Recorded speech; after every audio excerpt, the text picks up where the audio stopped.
The plot was basically, he chases, she runs, and she can never truly escape. The trash male lead had all these misunderstandings, and absolutely despised the female lead, putting her through hell at every turn. But the moment she died, he had this massive wake-up call, and realized he'd fallen for her. Was Shenmue really pulling a move like that right now? But I couldn't afford to care about those feelings. He had someone send me abortion medicine.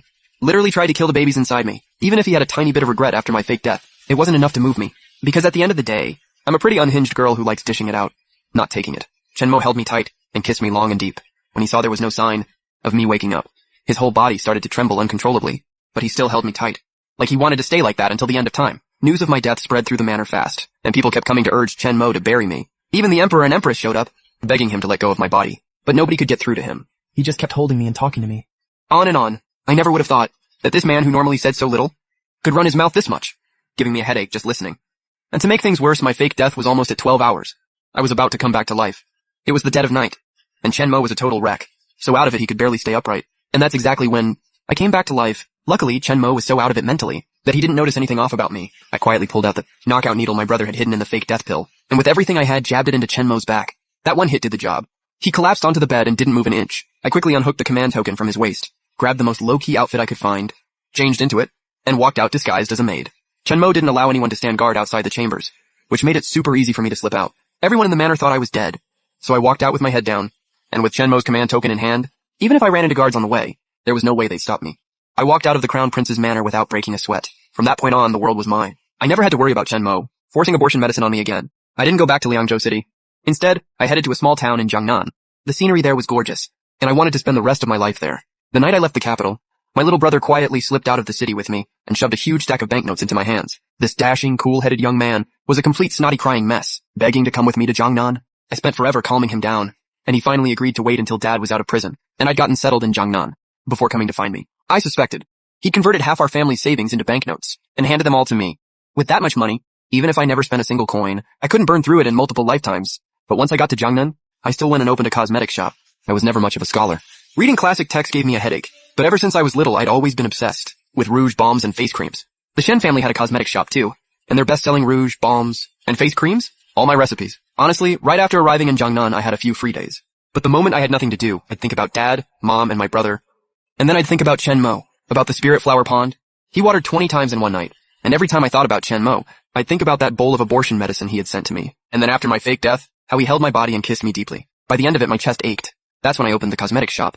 To keep myself busy, on the way to Jiangnan, I'd come across a few young girls who were wandering, and barely hanging on. After a while eating and living well with me, you'd never be able to tell. They'd once been malnourished and gaunt. They were only 12 or 13, but they'd already lost their homes.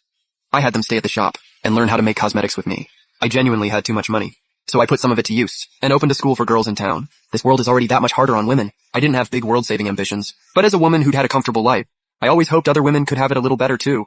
The school didn't just teach girls to read. For those like me who simply couldn't get through the classics, they could learn weaving and embroidery, or even business. My views might seem a little radical, but I've always felt that a woman's purpose in this world isn't just to serve her husband and raise kids. First and foremost, we are ourselves.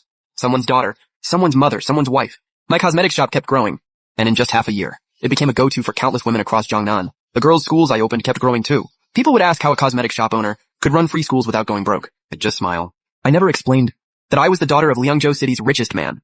Never mentioned it, but the banknotes my brother gave me when I left the capital were enough to fund these schools for thousands of years, and I'd be lucky to live 100. I suspected in my brother's eyes, I was just a reckless spender who burned through cash. I was already rolling in money, and yet every month he still had someone send me more banknotes. A lot had happened in the capital over the past 6 months. Dad had already been released 5 months ago. The Court of Justice had uncovered that it was Lu Xingye who'd set my father up. In Lu Xingye's past 6 months, pretty miserable. My brother wrote in his letters that Lu Xingye was disgusting when he couldn't get to me. He went out and kept a girl who looked 60% like me, and even called her Yuchu, Lu Xingye's legitimate wife. The minister's daughter found out, stormed straight to the south of the city, and had her servants beat that girl half to death. That girl was just unlucky.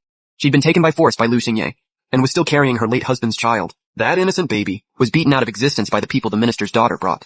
Lu Xingye had acted like he cared about that girl, but the moment the minister's daughter found out about his affair, he didn't hesitate to completely throw her under the bus. But the minister's daughter was no pushover either.